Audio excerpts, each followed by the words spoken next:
WSTKS-FM Worldwide. Digital collaborative learning for the 21st century.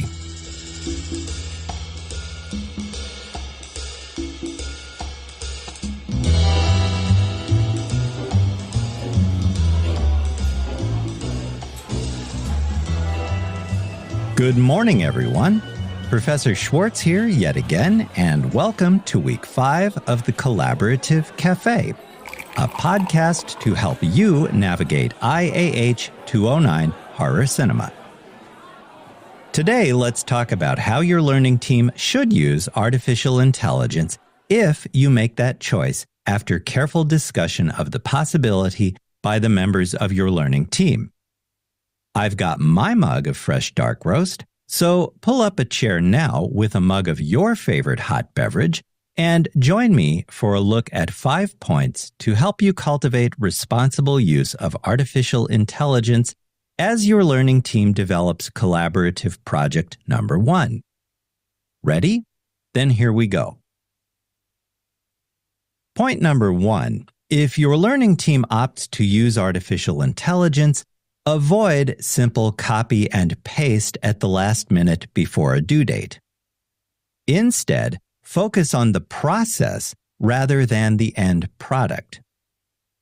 In plain language, that means do not simply feed Microsoft Copilot a single vague prompt, copy its rather general output, paste it into your project, and turn that in expecting full credit.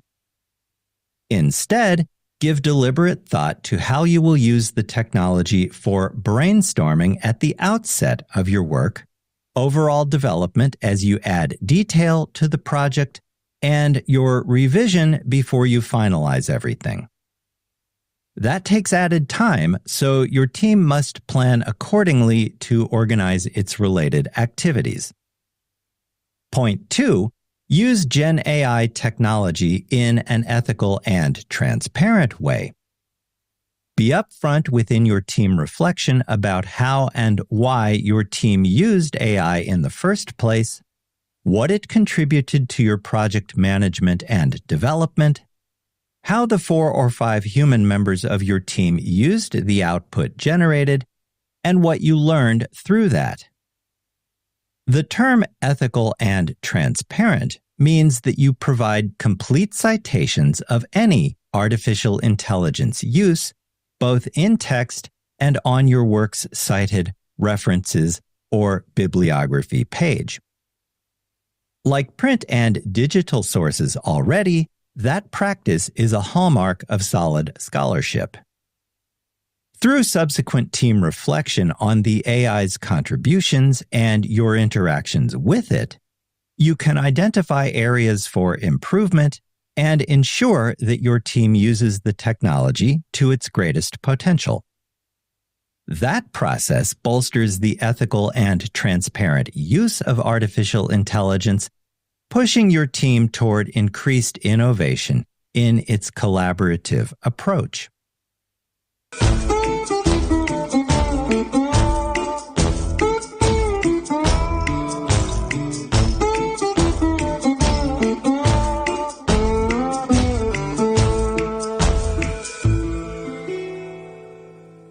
Thirdly, if your team includes artificial intelligence as part of its project development, be sure to fact-check all AI output. Be aware that besides potential factual inaccuracies, Gen AI can and will fabricate information that does not exist. These so-called hallucinations challenge even librarians who are trained to find and manage information using specialized databases. As a general rule of thumb, if you cannot verify the existence of a source or the facts presented by an AI using specialized databases or an online catalog, it's probably best not to integrate that information into your developing work. That kind of critical and careful evaluation of the information provided by any artificial intelligence is necessary in much the same way that you evaluate print and digital sources during the research phase of any academic work. By the same token, check all AI output for bias. Be aware, too, that artificial intelligence tends to generate culturally and ethnically biased information due to the knowledge models on which it is trained. That is, largely white, male, and global north in orientation. That means that there is a risk of perpetuating cultural and ethnic stereotypes when we uncritically accept outright what AI tells us without looking deeper into and more widely around that same information. As suggested in the previous point, critical examination and evaluation of AI-generated output for possible examples of bias are necessary.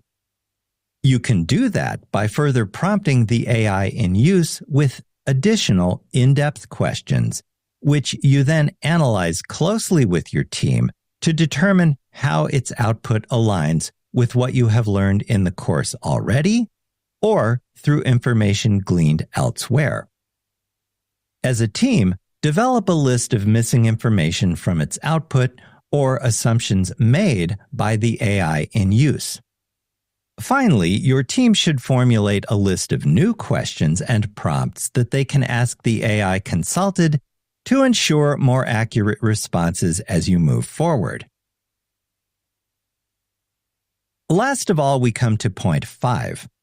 Find and use additional sources besides AI output to inform, shape, and contribute to your emerging work.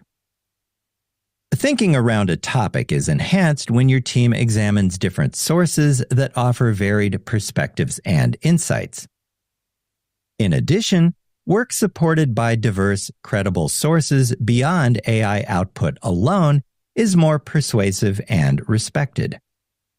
Moreover, your critical thinking and analytical skills become sharper through the evaluation and synthesis of information from multiple sources.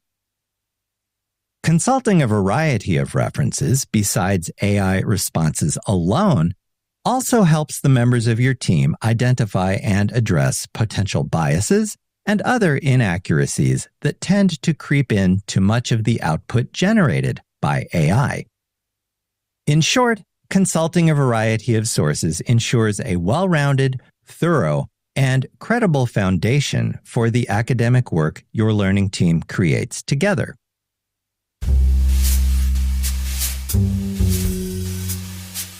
WSTKS-FM Worldwide. Digital collaborative learning for the 21st century. If you find this podcast helpful, be sure to hit like, share, and subscribe.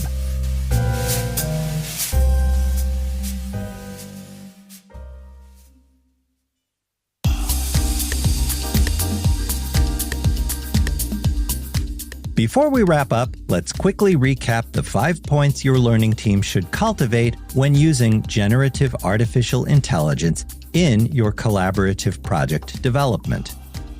1. Focus on the process rather than the end product. 2. Use Gen AI in an ethical and transparent way. 3. Check all AI output for accuracy, always. 4. Check AI output for bias as well. 5. Find and use additional sources to inform and contribute to your emerging collaborative work. And with that, we come to the end of today's program.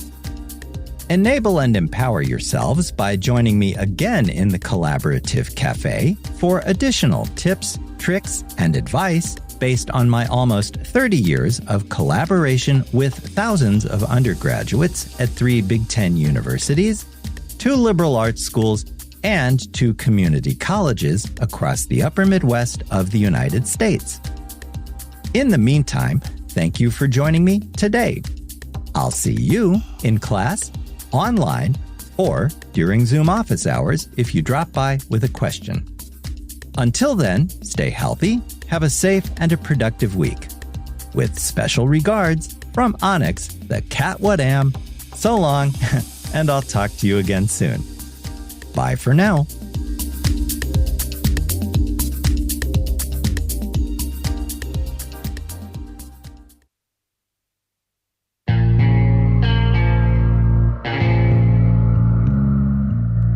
You've just heard a podcast from WSTKS-FM Worldwide, digital collaborative learning for the 21st century.